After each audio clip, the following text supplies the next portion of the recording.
Welcome back. Now, when system uses the word blog, it is basically designed to be an entire website for your home page. So it's important to note. So if you want to have this so that the blog is actually not just a blog, but a home page, you can go into the settings tab. You can click on settings.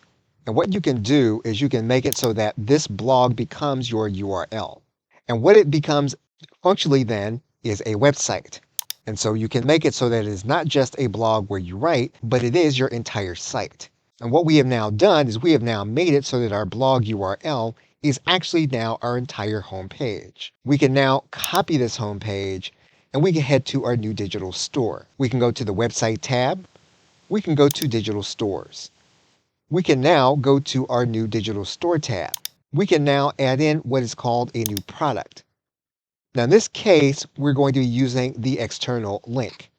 We're going to click on external link. What we're going to do is we're going to write in the verbiage to describe what it is that our homepage is. And you can click inside to paste your URL. And once you do that, you can then publish the page. And you will have added your homepage to your digital store. We can now go to the View tab. We can now visit our homepage. And we'll see our website here. Okay, so with that, thanks, and I will see you in another video.